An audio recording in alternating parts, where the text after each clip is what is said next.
पाकिस्तान के प्रधानमंत्री शहबाज शरीफ ईरान के दौरे पर पहुंचे हैं। यहां पर उनकी मुलाकात सुप्रीम लीडर अली खामनेई से हुई है।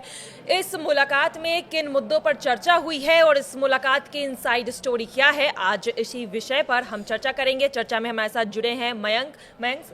सबसे पहले तो यही सवाल है कि पाकिस्तान के पीएम और खामनेई के बीच में जो मुलाकात हुई है उसके पीछे की वजह क्या है और इस मुलाकात में क्या क्या बातचीत हुई है। देखिए, शहबाज शरीफ जो है वो तुर्की, ईरान, तजाकिस्तान और अज़रबैजान के दौरे पर हैं और वो इसी के तहत ईरान पहुंचे थे, जहां उनकी मुलाकात हम सीधा इसमें मुद्दे पे आना चाहेंगे। इस मुद्दे पे देखिए, उनकी मुलाकात अली खामेनी जो सुप्रीम लीडर हैं उनसे हुई।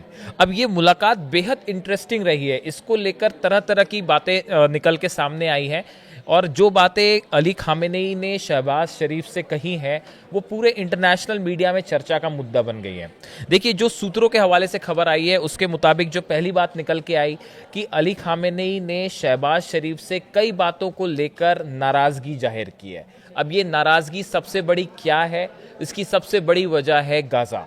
देखिए, अली खामेनी का जो कहना था, जो उन्होंने शहबाज शरीफ से कहा, जो सूत्रों के मुताबिक खबर आई कि उन्होंने ये कहा कि गाज़ा के मुद्दे पर पाकिस्तान को खुलकर ईरान का साथ देना चाहिए या गाज़ा के मुद्दे पर इजराइल का विरोध करना चाहिए। उन्होंने कहा, जैसा सूत्र बता रहे हैं, अगर आप ऐसा नहीं कर सकते तो फिर किस मुंह से मुसलमानों की बात करोगे। ये बात ऐसा कहा जा रहा है कि अली खामेनी ने जो है पाकिस्तान से कहा कि अगर आप एक मुस्लिम कंट्री होने के बाद भी मुसलमानों की बात नहीं करोगे, गजा के सपोर्ट की बात नहीं करोगे, तो फिर आप किस मुंह से मुसलमानों की बात करोगे। दूसरी बात जो खामेनी ने कहा वो ये कहा कि जब कई यूरोपीय देश खुलकर इजराइल का विरोध कर रहे हैं तो पाकिस्तान एक मुस्लिम कंट्री के होने के बावजूद गाजा पे साइलेंट क्यों है। देखिए, पाकिस्तान जो है वो गाज़ा के मुद्दे पर खुल के कोई बात सामने नहीं रखता है। इस बात से बताया जा रहा है कि खामेनी ने अपनी नाराज़गी जाहिर की और उन्होंने कहा कि जब कई यूरोपीय देश हमने देखा, अभी फ्रांस हो गया, जर्मनी हो गया, ब्रिटेन हो गया, इन्होंने ये कहा कि इजराइल को अटैक बंद करना चाहिए गाज़ा पे।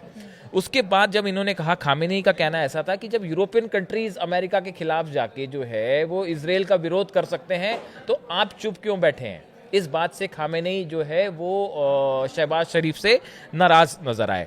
उसके बाद उन्होंने जो एक तीसरी बात कही इसी दौरान कि आपका रुख, मतलब वो ये कहना चाह रहे हैं शहबाज शरीफ के लिए कि पाकिस्तान का रुख हमेशा सिर्फ बयानों तक सीमित रहता है।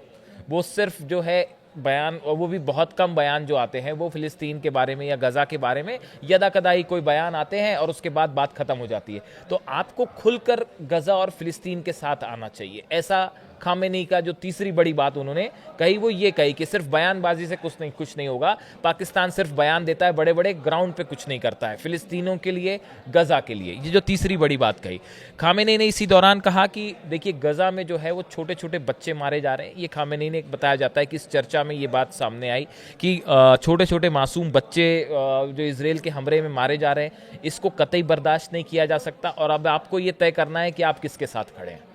ईरान की तरफ से ये संदेश गया कि भाई अब आप तय करें कि इस पूरे मैटर में आप किसका साथ देना चाहते हैं और खुल के आपको सामने आना चाहिए। चौथी बात उन्होंने ये कही कि कई ऐसे मुस्लिम देश हैं जो इजराइल और अमेरिका की वजह से बोल नहीं पाते हैं। ऐसा खामेनी ने कहा कि कई ऐसे देश हैं जो अमेरिका के दबाव की वजह से या इजराइल के दबाव या उनका साथ देने की वजह से फिलिस्तीन के मुद्दे पर खुल के अपनी बात नहीं रख पाते हैं। तो अब आप भी उन देशों में शामिल मत हो जाइए, आपको भी अपनी बात खुल के सामने रखनी होगी। तो देखिए, एक प्रकार से खामेनी ने ये 5 बड़े संदेश दिए हैं शहबाज शरीफ को और बड़े साफ शब्दों में उन्होंने कहा कि आप बस हवाई बातें मत करिए।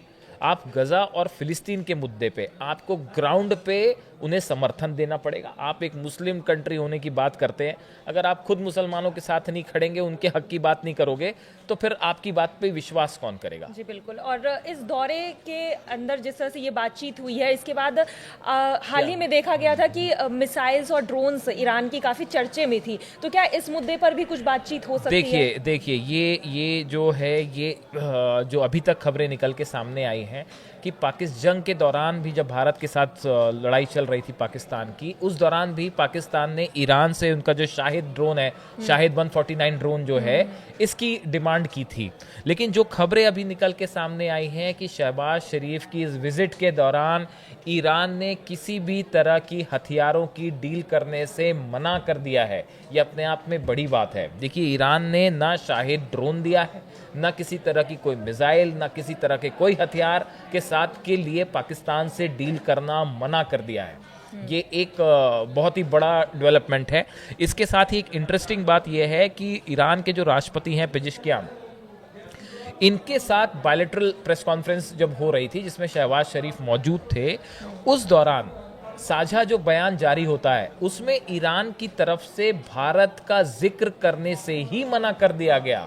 ये एक बहुत बड़ा डेवलपमेंट है। ईरान ने कहा कि हम भारत के मुद्दे पे कोई बात ही नहीं करना चाहते, हम कश्मीर के मुद्दे पे कोई बात नहीं करना चाहते। जबकि इस मीटिंग में, इस जो बायलैटरल टॉक थी, इस दौरान प्रेस कॉन्फ्रेंस थी, इसमें बताया जा रहा है कि शहबाज, जो पाकिस्तान के कुछ अखबार बता रहे हैं और ईरान की कुछ एजेंसीज बता रही हैं कि इस बायलैटरल टॉक के दौरान शहबाज शरीफ ने कहा कि भारत के साथ पानी, कारोबार और आतंकवाद के खिलाफ लड़ाई पर बातचीत करने को हम तैयार हैं और हम शांति के लिए हर मुद्दे पर जो है वो बात करने के लिए तैयार हैं। इस तरह की बात शहबाज शरीफ ने कही। लेकिन ईरान ने भारत का जिक्र करने से ही मना कर दिया। ये अपने आप में देखिए, अभी जब ये साइलेंट सपोर्ट हाँ, ये बहुत बड़ा एक प्रकार से भारत के पक्ष में ईरान खड़ा हुआ दिखाई दिया है यहाँ पे। और देखिए, जब ये भारत पाकिस्तान के बीच तनाव था, उसी बीच ईरान के जो विदेश मंत्री अब्बास अराक्ची वो भारत के दौरे पर आए। उनकी विदेश मंत्री एस जयशंकर से मुलाकात हुई थी, उनकी NSA जो है डोभाल, उनसे मुलाकात हुई थी। और इसी बीच ईरान ने जो है वो जैसे ही पहलगाम हमला हुआ तो उसने आतंकवादी हमले की ज़बरदस्त निंदा भी की थी और ये कहा था कि भाई इस तरह की आतंकी घटनाओं पे फौरन रोक लगनी चाहिए। तो देखिए, ईरान का रुख इस पूरे मैटर में, और जिस तरह से खामेनेई और शहबाज शरीफ की मुलाकात हुई है, उसके बाद जो रुख ईरान का रहा है, ये एक प्रकार से पाकिस्तान को ईरान की तरफ से बड़ी नसीहत दी गई है। और खामेनेई जो सुप्रीम लीडर हैं, उनकी तरफ से गजा को लेकर बड़ा सख्त संदेश दिया गया शहबाज शरीफ को और पाकिस्तान को। अब देखिए, इसके पीछे का एक छोटा सा बैकग्राउंड ये भी है कि ऐसा कहा जाता है कि जो अली खामेनेई हैं, जो सुप्रीम लीडर हैं ईरान के, वो ये चाहते हैं कि आर्थिक दृष्टि से ईरान तेजी से मजबूत हो। हाल ही में एस जयशंकर जो हैं, उनकी बात भी हुई ईरान के विदेश मंत्री से, बताया जा रहा है। तो उसमें भी जो है इस तरह की बात थी कि जो चाबहार पोर्ट है उसको तेजी से डेवलप किया जाए और ईरान चाहता है कि भारत के सहयोग से तेजी से आर्थिक विकास भी किया जाए। अमेरिका को जवाब देने के लिए जो टैरिफ वॉर चल रहा है, इसके बीच में ईरान की इकॉनमी को मजबूत करने के लिए शायद ईरान इस बात को अच्छे से समझता है कि पाकिस्तान के साथ जाने से कोई विशेष लाभ नहीं मिलेगा, लेकिन अगर इकोनॉमिक डेवलपमेंट करना है, विकास करना है, ट्रेड के मामले में डील करना है अमेरिका के साथ या अमेरिका या दूसरे देशों के साथ जो रिस्ट्रिक्शंस लगे हुए हैं, उसके बाद अगर कोई ईरान का बड़ा तेल का खरीदार हो सकता है तो वो भारत हो सकता है। तो ईरान इस बात को अच्छे से समझता है कि जहां डेवलपमेंट की बात आएगी वहां भारत के साथ जाने में ज़्यादा फायदा है। और ईरान एक ऐसा देश है जो अपने हित की बात बिल्कुल मजबूती के साथ सामने रखता है। जिस तरह की विदेश नीति ईरान की रही है, बड़ी बेहतरीन रही है, और इस मुलाकात के बाद एक बार फिर ऐसा लगता है कि भारत के साथ ईरान के संबंध मजबूत हुए हैं। जी बिल्कुल। और यहाँ पर ईरान ने एक चीज तो क्लियर कर दिया है कि पाकिस्तान को अब क्लियर स्टैंड लेना पड़ेगा। फिलहाल इस खबर पर हमारी नजर बनी हुई है। बाकी की तमाम खबरों के लिए जुड़े रहिए न्यूज़ 18 उत्तर प्रदेश उत्तराखंड के डिजिटल प्लेटफॉर्म के साथ। धन्यवाद।